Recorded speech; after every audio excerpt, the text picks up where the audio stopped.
Hello, I'm audible to everyone. Just a mic check. Yes, sir. Okay, great, great. Yes, sir. We shall start at 5:35. We shall wait for participants to join in. So, yeah. Okay, sir.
Hi, Shitna. Hi, Nikhil. How are you? I'm good. How are you? All good. Where are you currently right now? In India or like? I'm currently in Gujarat at my parents' house. Oh, nice. Yeah. How's the lockdown there? It's better now. It was worse before, but yeah, just hoping for the best. Absolutely. Absolutely. So we're gonna start in next 2 to 3 minutes. It's just Right, waiting for some more participants to join in. right. Meanwhile, how's the preparations going on? Time for London and all. They're good. I'm just waiting for my visa now. So Okay. just hoping for it Fingers to come crossed. sometime soon. Yeah. Absolutely. I saw you were working at Dunzo, right? Yeah, yeah, yeah. Yeah. Very interesting company. One of my best friend actually works in Dunzo. Oh, Into I is it? think so. Yeah, he's into software development. What's So, his name? Sagar Patel. Okay, okay, I don't know him maybe. So he was like in the very early days of Dunzo when just Google was about to fund. At that point, he Right, was trying, feeling to quit Dunzo, but then Google funded and right, you know right, right. everyone got a pay raise. Okay. Okay, quite a number of participants. I'm pretty much nervous about this.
Okay.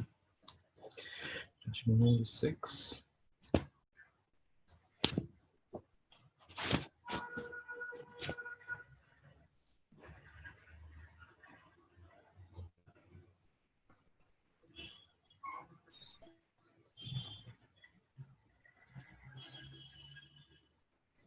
I guess Nikhil, we are good to go. We are houseful.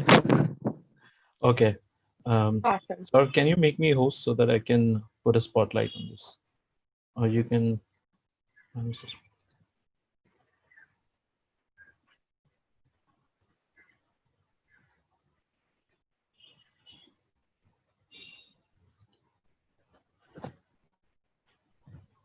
Saurabh, can you make me host here? Yeah, I'm asking Praveen to do it.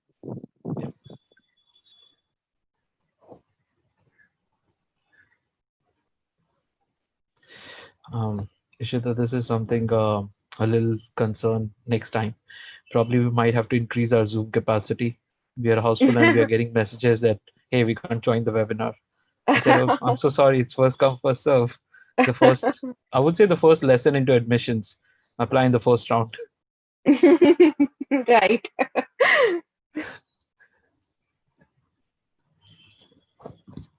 Okay. Okay. So uh, let's start. First of all, Yeah. good evening, everyone. I'm Nikhil Jain, and I run a small venture called Foreign Admits, which is basically connecting students from India and other parts of the world to their target university aspiring mentors who have studied from one of the top universities. The main purpose that we started Foreign Admits was to help students who are usually lost in their career pathways about what to do, where to go, which university to select, what kind of courses they can opt for. All these things are usually being unanswered in the traditional consultant model. We aim, as an international student myself who was studying from Australia as a PhD student with full funding, I felt the same problem with a lot of students who were not privileged with a good mentorship.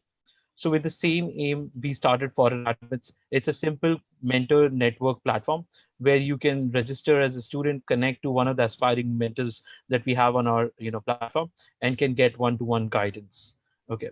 So without waiting further ado, today we have a special guest here on the platform, Ishita, who has secured an admission from one of the very prestigious business schools in the world, London Business School, for her master's course in analytics. And we would love to hear more from Ishita how her journey, started from being from an average college to getting into uh, one of the top-notch B school in the world, London Business School. So let's discuss the flow first, how we'll be covering, and then we'll take all the question answers at the end of the session. So save yourself with all the question answers. Do write in the chat. We'll be reviewing all the questions, and at the end, Ishita and me would be answering to those questions. Okay. So first of all, welcome Ishita. Welcome to the show. Thank you Really so much. happy and glad to have you here. And so yeah, how's the journey for you? Predominantly look like while you were planning, to go abroad, for your masters. When did you decide about it? What was the trigger? And what were the thought processes when you were planning for your masters? So in summary, I'm trying to understand a little bit about your journey, about you from thinking about masters to actually getting into LBS. Right. Right. All right. Thank you so much, everyone, first of all, for joining. So I'm Ishita Gupta. I'm currently working as a business analyst with Danzo. Um, Also, I just secured an admit for the Masters in Analytics and Management course from London Business School. So, so coming to my education, I'm basically an IT engineer from Nirma University in Ahmedabad. While I was doing my engineering, one thing which I learned after my engineering was that I didn't really want to go into engineering ahead in my life.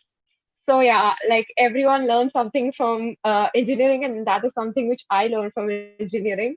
So after that, I was really tense that what do I actually want to do in life, and just then I came across an opportunity with PricewaterhouseCoopers, which is one of the leading audit firms.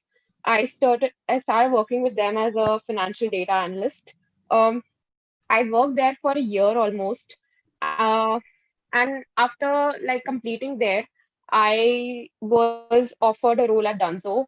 Um, Dunzo was very special to me because it was a startup which I had been using very regularly, and I really wanted to work for that startup because I really felt that I was not getting the exposure and the kind of work which I wanted to do with PwC. So I switched to Dunzo in an analytics role. I have been working with Dunzo for the past 1 year.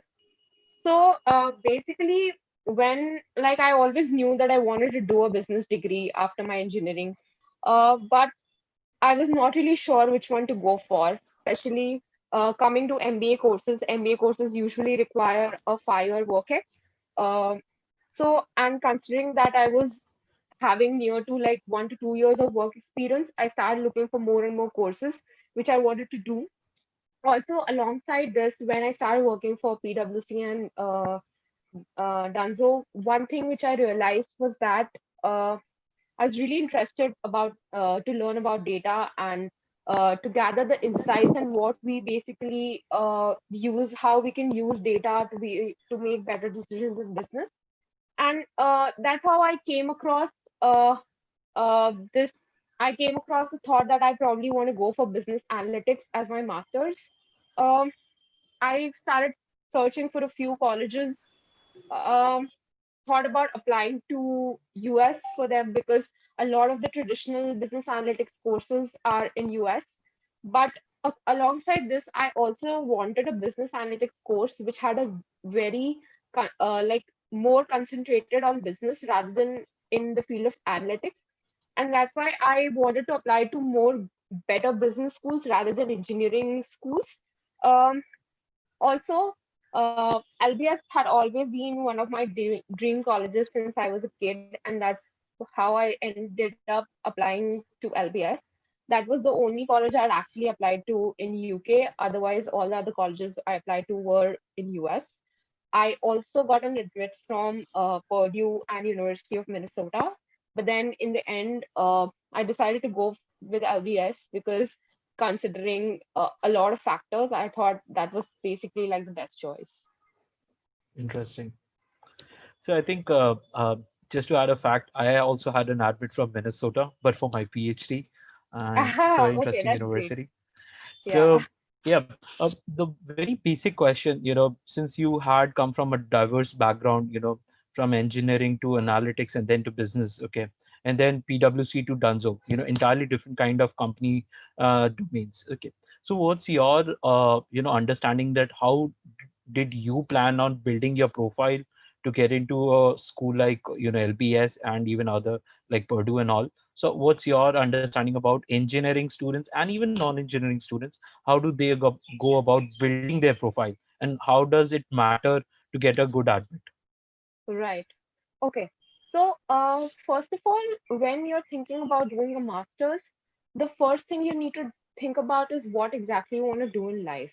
Because there are a lot of courses out there for masters in a variety of fields. If someone wants to go in business or engineering or whichever field it is, you're going to have hundreds of courses from hundreds of different universities these days. So one thing which should really go into your thinking about your master's is a lot of research and where exactly do you want to go.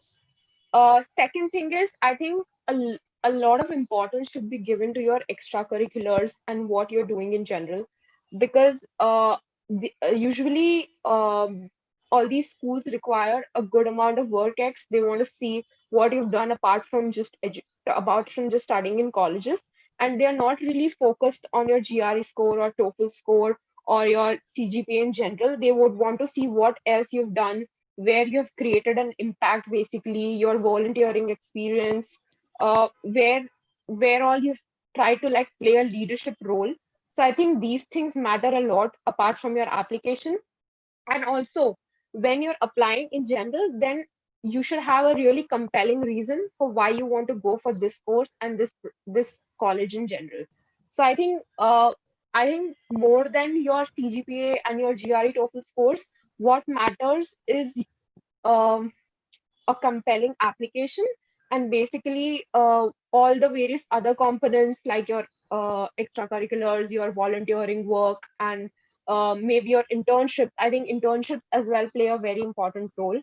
I myself have completed 3 internships during my engineering. One was with Persistent Systems, one was with Tata, and one was with Toshiba. All the 3 of them were very tech internships, but then yeah, they as well play a very important role when you're applying to such colleges. Interesting. So I think the crux of the point is profile building is a time-taking thing. That's something you can't do it in last few months of your applications. So it's Right. something very essential for students probably in their second year or third year to start to, thinking about it when they are, aiming for a good university later on. And the main understanding goes from this particular perspective, what exactly you want to achieve in life, which current degree is not able to help you achieve it. So that's Right. something is a very, very big perspective I think students should focus upon. Okay. Uh, Coming to the exam strategy, because a lot of students are very, very, hyper focused on the exams. Okay. As we Indians, we love exams in some or the other ways, be it GRE, GMAT, TOEFL, IELTS, PTA. There are too many exams that, person get confused with. And there are a lot of notions about it that you need to have these kinds of exams to go for a good university. What's your take on the exams in particular? What kind of exams people look at if you're, let's say, targeting about business and analytics kind of courses in which you have applied, and what kind of scores a person should target or look at as a general average or minimum? That's something you need to clear of these criterias and all. So, first of all, one of the major misconceptions which I've seen among people is that you need to have a GMAT score to apply for business schools. Nowadays, all the schools are very flexible and they allow both a GRE and a GMAT score. So, I've always felt that GRE is a much accepted accepted exam rather than GMAT because it allows you to apply for both tech tech masters as well as for business masters. So that is the reason why I decided to give GRE. Also, amongst TOEFL and IELTS, what from my experience, I feel that TOEFL is more accepted in US, whereas IELTS is more accepted in Europe. Considering that I had applied to major US colleges and only one UK college, I decided to go for TOEFL. But then again, both of these scores are equally accepted. Coming to the cutoffs, I think having a decent score uh, is good enough. You don't need to like really flog yourself. Obviously, a really good score will probably set you apart, but then just your GRE or your GMAT score is not everything which goes into an application. I think a lot of other things, your SOP, your LOR, everything else goes as well with your examination score. So I think students should focus more on the entire application process in general rather than focusing on these individual exams. Um, so yeah, I think I always feel it's better to give GRE, Okay. to be honest. When we Yeah, talk about GRE, it's usually a very much of a, it takes few months to get through your GRE, preparations. So what's right. your exam strategy looks like? When did you start planning for your GRE? Because GRE, again, as you may agree, it takes 1 to 3 months in general for candidate Right. to prepare, plan, and give GRE. So what's your suggestion on the timeline that someone should look at if, let's say, you're applying for when did you started thinking to apply, and then when did you took up your tests? So how those timelines look like for you? So basically, I think if someone is applying for the 2021 intake, I would suggest that this is actually the best time to start preparing and start giving your GRE by September at least, because so I started preparing for my GRE in third year of college, but then I don't know, I just lost track midway, and I know this happens with a lot of students because then they start preparing for placements and then they get into placements and then they let go of the whole thought of masters in general. And then after a year or two, they realize that no, we want to do a master's. So then you start again. So yeah, but I started preparing around I think July, and I gave the exam in September. So I think you need a good 3 months preparation for GRE. Also, coming to the exam strategy, a lot of students for GRE especially have seen that they go ahead and they cramp a lot of vocabulary. However, I really feel it's more important to do a lot of practice. I mean, especially uh, like I never sat down and crammed words. What I did was I used to practice a lot, and even sometimes like if you're practicing like 10 questions, you may just get two correct. But then the more and more practice you put in, you'll get to know how to use those words, or maybe the maths questions. I think it's always better to practice more and more rather than just learn about the concepts and do the theoretical questions in general. So yeah. Interesting. So, as you may see, that September is the usual timeline that someone should finish GRE so that they can easily apply in the round one. So, I believe you have also applied in the round one, or did you apply in the next rounds? So the thing is, LBS has like a rolling process, so you can also apply right now for the next intake. Uh, Okay. it's always advisable to apply as soon as possible because usually in the earlier rounds, the candidates are lesser and you stand a better chance of getting in. I applied in the second round just because I couldn't get a TOEFL date. I gave my GRE in like first half of September. I got a TOEFL date in November. So I was stuck till then and I had to, then the next deadline was in Jan. So because of that, I was really late. But then I know a lot of my classmates who basically done their applications in like August and September. And I really think that's a very good time because if you have like specific schools in mind, who have like a really early deadline, what you can do is you can apply to the schools right now. And then maybe if you get in, then you don't need to even apply to other schools. But then, um, because a lot of the other schools have like a later deadline in like December. But if Right. you're like targeting LBS and you apply right now and you get in right now, then well and good. You don't even need to apply to the other colleges. So I think that's like a really good strategy to follow, like applying in the earlier rounds, especially with colleges which have like a rolling process of application. Interesting. So I think yeah, early application definitely sums up the main aspect. And talking about TOEFL, I recently learned that TOEFL Home Edition has come up, and it's far better than the IELTS Home Edition. That's what students are opting. And I've tried the test, like looked into it, and it's far easier. If someone is planning for their TOEFL and they're not getting the test dates, it's better to go for TOEFL Home Edition because they have a lot of proctoral support during the test also. That's something for the Right. student. It would help them, if the power is low in India, the internet is a big problem, so those things can be easily sorted out. So yeah, this is a suggestion to everyone who is planning for IELTS or TOEFL. You can go for TOEFL Home Edition, try it out, and probably you will find it more interesting, without getting stuck in the test centers. uh, so yeah, next thing is, we definitely covered IELTS and TOEFL. How was your TOEFL experience in general as an exam? How did you find that exam to be, like as per an experience wise? I think TOEFL is definitely an easier exam to give than your GRE and GMAT. It has mainly four sections, that is your listening, writing, reading, and speaking. Um, I think TOEFL does not require like a very large amount of preparation, but yeah, a good 2 to 3 weeks should be good if you're able to practice through the listening questions, the speaking questions, uh, a little bit of the writing questions. I think you're good to go. Um, Also, I think the strategy which you just told is really good because what happens in a lot of TOEFL test centers is that when you're having the listening section, a lot of the students are having the speaking section. So you don't end up listening to what they're actually, what they're saying, and because you have to answer those questions on behalf, like after listening to those paragraphs. So I think the home edition should be really good in that aspect. That you won't have any disturbance nearby because there are like 30 candidates in the room who are giving the exam. But yeah, like TOEFL is an exam. The only thing you need to practice on is giving a lot of mock tests in general, like not only for TOEFL, for GRE also, because through those mock tests you will actually get the crux of how you have to sit in a fire exam.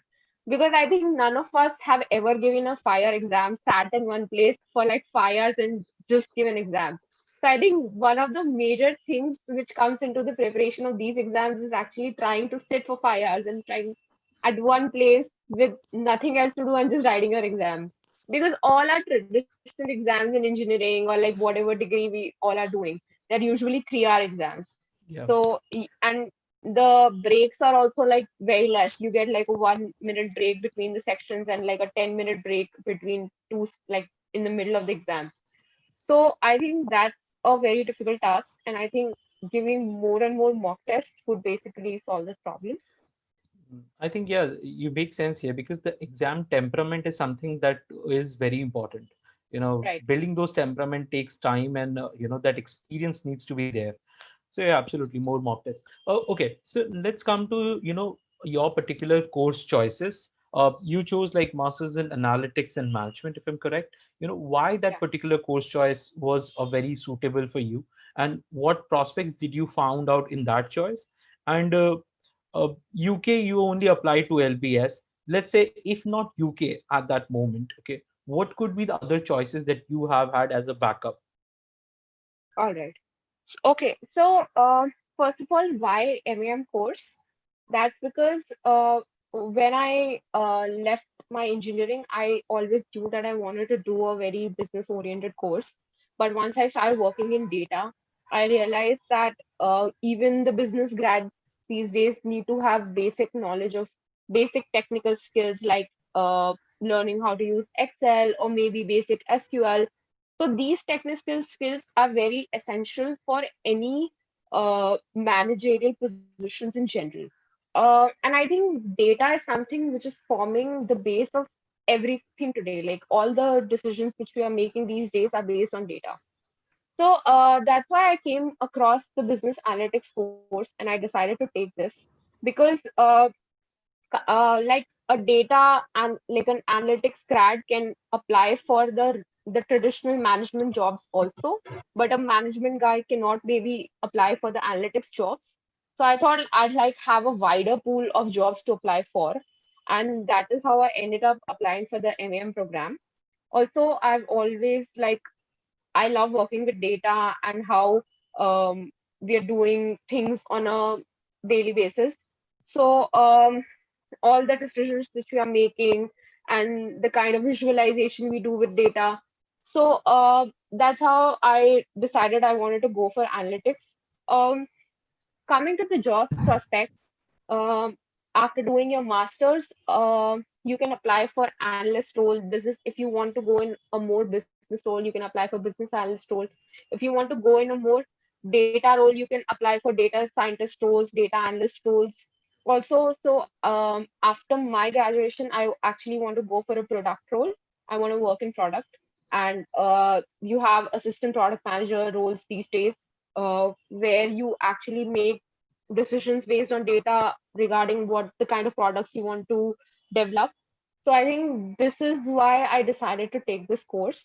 Also, I think apart from UK, Australia is a really good option for students these days, and I've seen a lot of students go to Australia. I think U- I think US is a little dicey these days because of the rule changes which are coming in general. And I think I'm really glad that I did not apply to US right now because I'd be in a really tough spot. Also, why UK?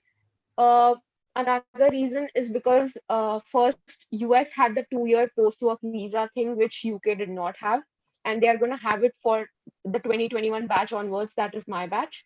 So I think that will be a really great advantage if you're looking for jobs in the UK because earlier companies were not willing to sponsor your visa, but then now they're willing to sponsor your visa and give you more opportunities. So I think UK Absolutely. has also, earlier when there was no Brexit, European Union students were given more preference than Indian students. But then now, after the Brexit, we'll be treated equal to the European Union students. So I think that is a Yes. disadvantage for an advantage for us as well. So I think that is what that is how I came to the decision of applying to UK and going for this college.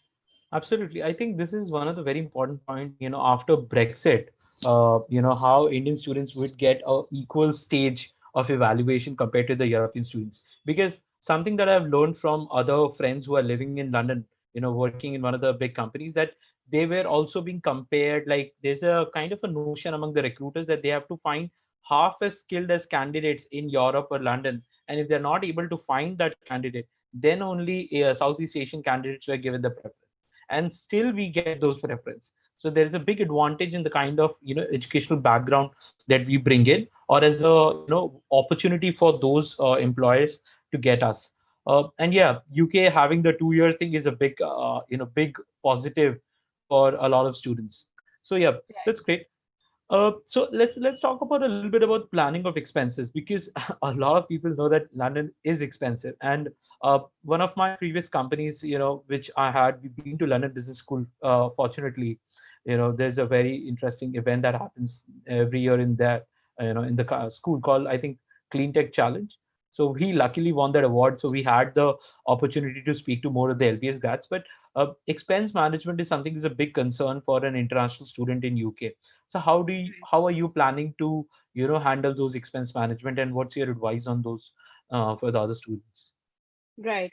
So, what I'm like for my course in general, what I'm gonna do is I'm gonna get a little bit finance from my parents, and I'm also taking a study loan. So, that is how I'm financing my course. Also, a lot of students go there and do some sort of work because UK allows you to work up to 20 hours a week on student visa. And usually, like in the US, you can only do on campus jobs, but UK does not have this.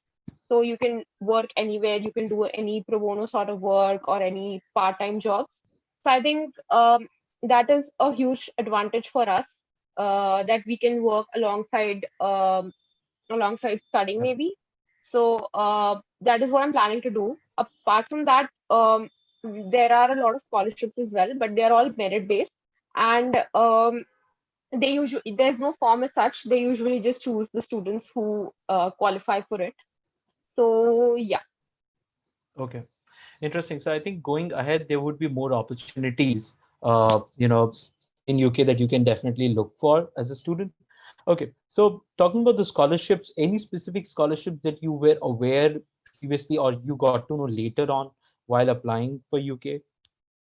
I'm not really aware of any such scholarships in, although in LBS for MBA students, they have a Birla scholarship where they fund around 10 students for MBA. But then again, for that, you need to have around 5 years of work experience. But Okay. I'm not really sure about the other scholarships as well, because maybe No. some of my other classmates may have received them and I'm not really in touch with them yet. So yeah. Okay. So yeah, definitely a little bit of awareness about scholarship for students is an important thing here. Yeah, but then I did get a scholarship from Purdue for my admit.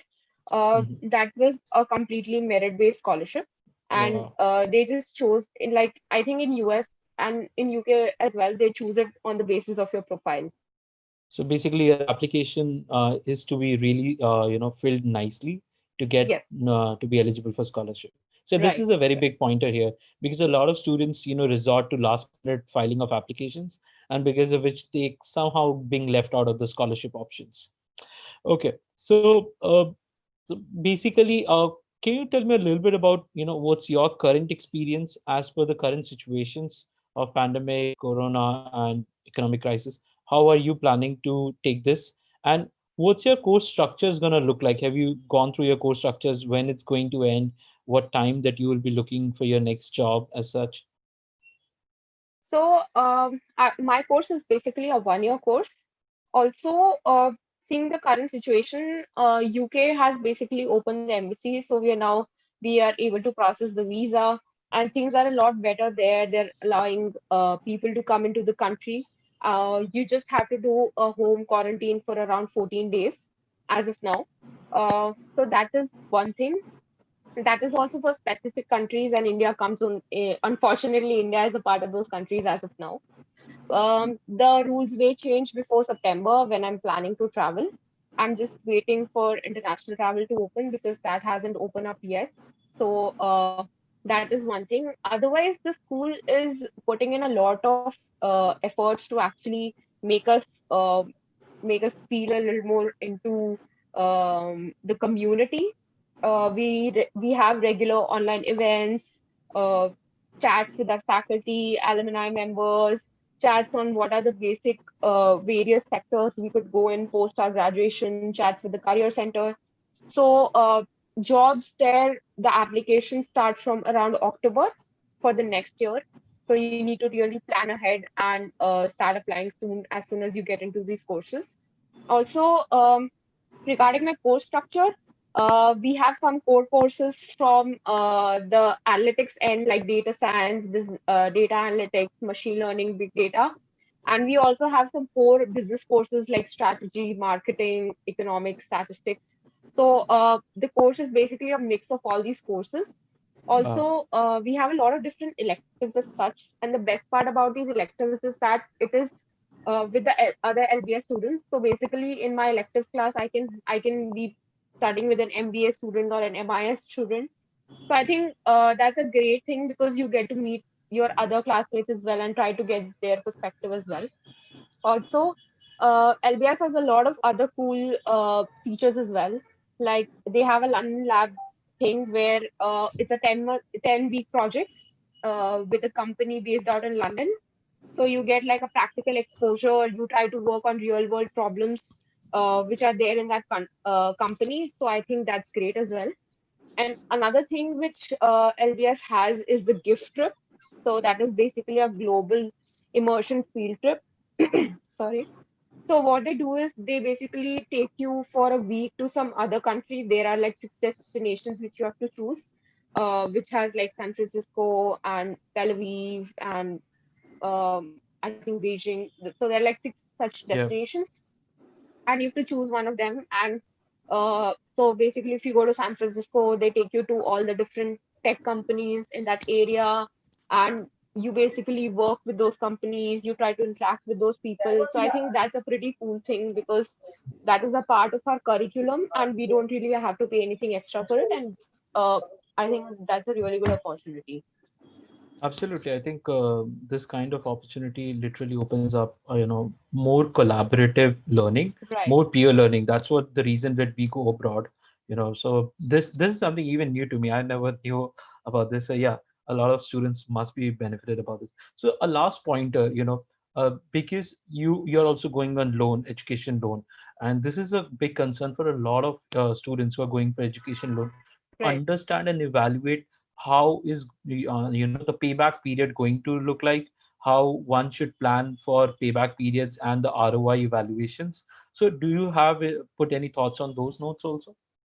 So basically, first of all, coming to loans, there are like two different kind of lenders which you can take from. You can either take from all the Indian banks which you have. Otherwise, you also have like international companies like Prodigy and Lendwise, which are very famous these days, who basically give out loans for your tuition fees. So I happen to go with SBI. So because my parents were a little more comfortable with an Indian bank. So yeah, the payback period is around, I think, 14 years. But then it depends on like if you are willing to pay back early, they also give you such an option. And the rate of interest and everything will depend on what amount of loan you'd probably want to take from them. So it's on a very case to case basis. Also, I think they have a little lower amount for female students in general. And also, I think right now is a really good time because due to the COVID situation, the rate of interest have also decreased a bit. So, yeah, so these are basically the main things in this. Interesting. So yeah, we are now coming to the end of the session. Any specific tips that you want to give to the students who are planning for their masters? Any something as a special advice that you want to give to the students? I think one of the main things is that you need to be really, when you're making your applications, you need to be very true to yourself and actually try to portray what you really believe in and what you really want to do in life. Because the whole application process is basically to test you. So even if you try to bluff in your applications, they're going to know it somehow at a later stage when you're probably interviewing with them or something. So one of the main things which goes into an application is to be sure of what you want to do and have a really compelling reason for that and to be able to portray it on the paper in the application. So yeah, I think working on your application, it's going to be a tough process. It'll take you like 2 months with like multiple iterations. But yeah, I think it's going to be worth it in the end if you're really trying hard. Yes, I think that kind of hard work really matters because it kind of teaches you the process also, like how someone goes into. Okay, so Right. now we are opening up for question and answers. There are a lot of questions about your profile, your journey. So let's pick some of them. So Right. there is one question. Um, that's okay. Many people want to see your CV. They're really inspired. So probably I don't know like where they can find it, but probably they can see you on LinkedIn and get to know about Sure. you. I'll Uh, put my LinkedIn profile so they can probably hit me up there. okay. So in what semester? There's one interesting question. In what semester should one start, looking to apply for their masters? Is there any specific timeline that you could look at? So Sorry, your voice is not audible.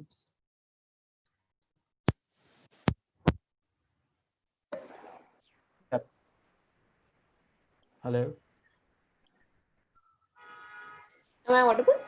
Yeah, now you're audible. Yeah. So I think this will depend a lot on the kind of courses you want to go into. Because if you're applying to an MBA program, you'll probably need like 5 years of work experience. Whereas, like in my course, they allow up to 2 years of work experience people. So I think this will depend a lot about on when you'd want to, what course you want to go, where you want to go. But then again, it's definitely better to start as early as possible. Also, for students who who have just like who are graduating out of college and they just want to join the masters after the college, I think they should start from their last year itself. So I think that will again depend on which course you want to go into. Interesting. Okay. Uh, I think this question has already been answered about profile building, so we'll skip this question. Um, Next is how 1 year program is better than IIM ABC 2 year PGP program. Why didn't you go for an IIM versus 1 year program in LBS? Okay, so again, this also depends on where you want to work. So, like, want to basically work in some finance company, and finance is more prevalent in UK. So that is one of the decisions why I decided to go for LBS. And also, it again depends on what you're expecting out of the course, because like an MAM program will give me a little bit of data science and analytics and as well as the business aspect of things, whereas the traditional IM courses are based on business. So basically it's for students who want to go in a managerial role after their graduation. However, I wanted to go into a techno managerial role, so that's why I decided on going on this course. Also, comparing a 1 year and a 2 year course, I think 2 year courses are just very extensive, plus they have a lot of internships in the middle. But if students have a little bit of work experience, and I mean that is the purpose of a 1 year course. Like for example, even in ISB, the MBA course is basically a 1 year course. That is because people who come into their program have a little bit of work experience, and that's what they say. Like the people already have the work experience, so why should we waste the Yeah, middle time in internships? So that is basically the crux of a 1 year program, that you come in the program with some amount of work experience, and you already know a little bit of how the business works. absolutely. So I think someone has asked about the work visa and immigration process in UK, but I think Right. it's a very a broad topic. Do you want to touch upon it a little bit? So like I said before,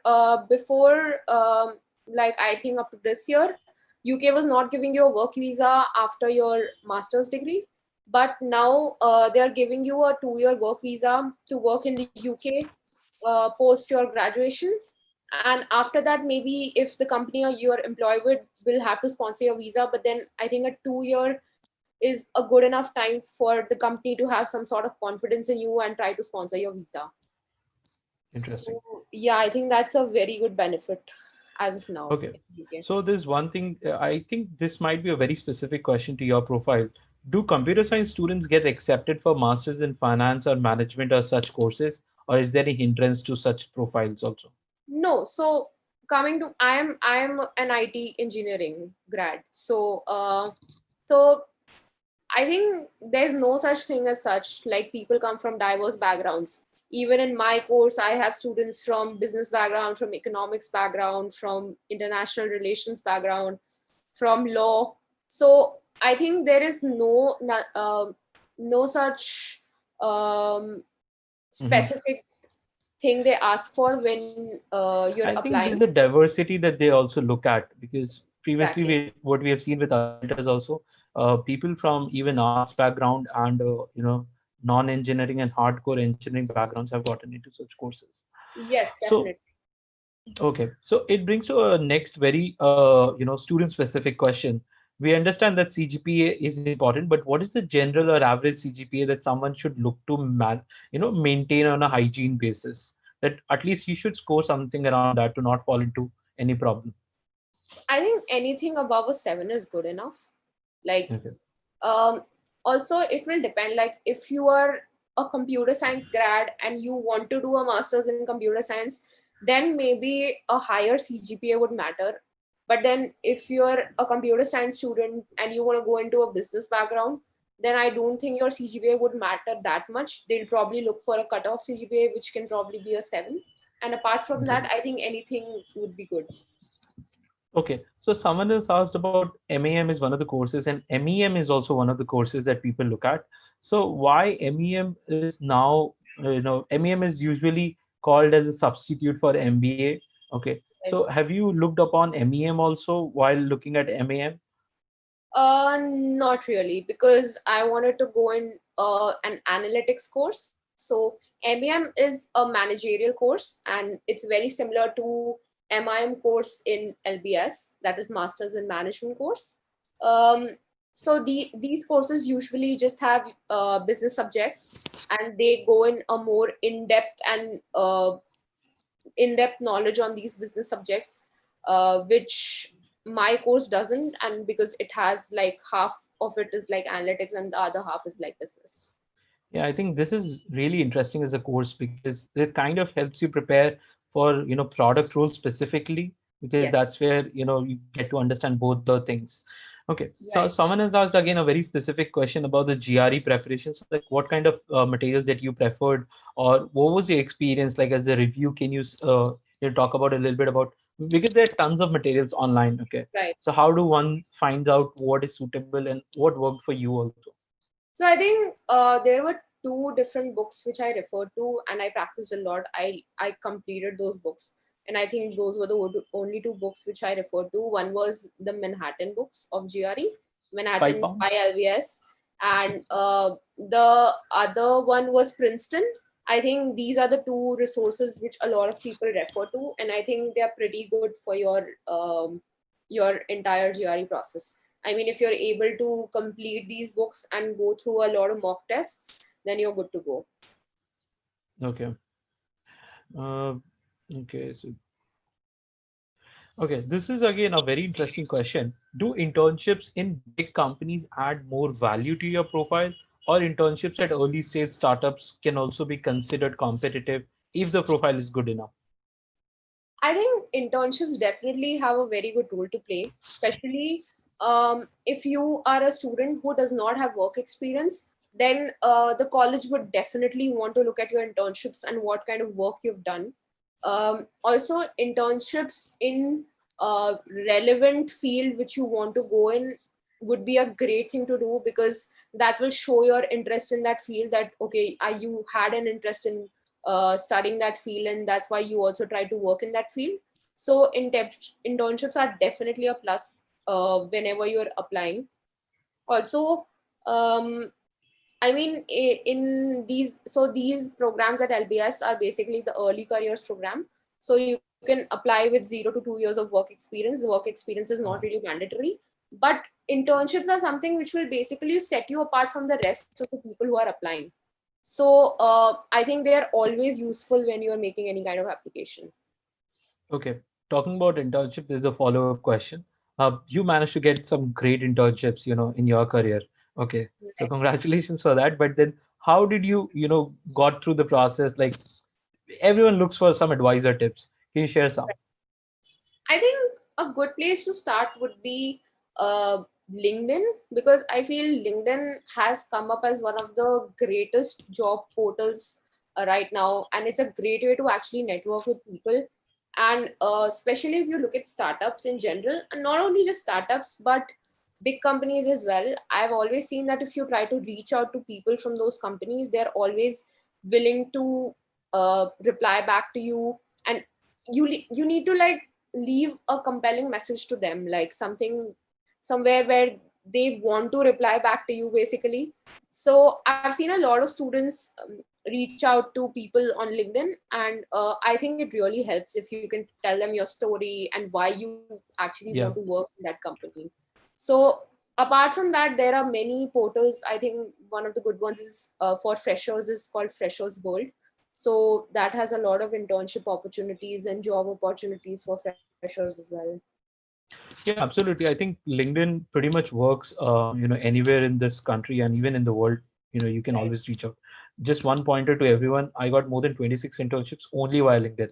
So you can always get good internships through LinkedIn. You just need to write, I think the approach is something that students usually miss out, how to approach to a person so that they would be able to reply back. So Right. that's one thing students might have to work around. Okay. So okay, what shall we mention now? It's again a very specific application specific question. And probably one of the final questions that we have is what kind of things that we should mention in our essay which would help us stand out, among the general applications for a top B school or a top candidate. Okay. So one of the questions which I've seen in a lot of university application these days is things like, what do you want to do after your graduation, or where do you see yourself in 5 years, or where do you see yourself in 10 years? So I think uh, to be able to align yourself to the course you're doing, um, and what you want to do in the future, like you should first of all have a lot of clarity on why you want to do this course and how it will help you in your future. And if you're able to portray that well in your application, and also how your thought process aligns with with the university's thought process.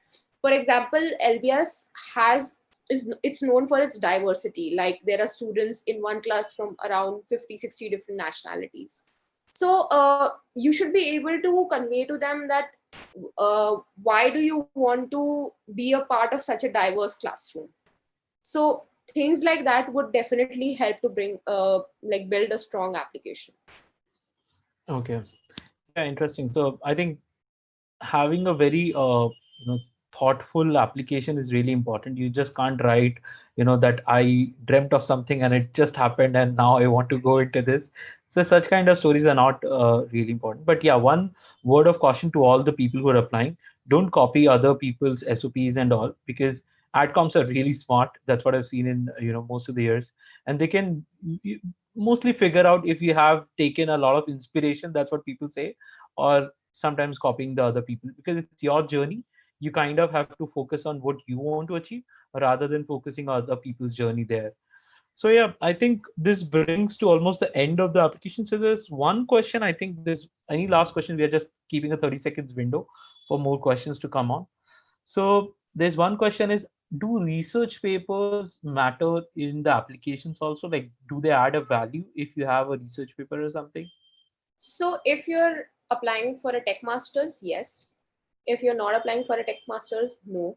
But then again, if you have other things on your resume which you can show, then I don't think it should be a very big problem. I have seen a lot of my friends who've gone to like really good universities who don't have any research papers.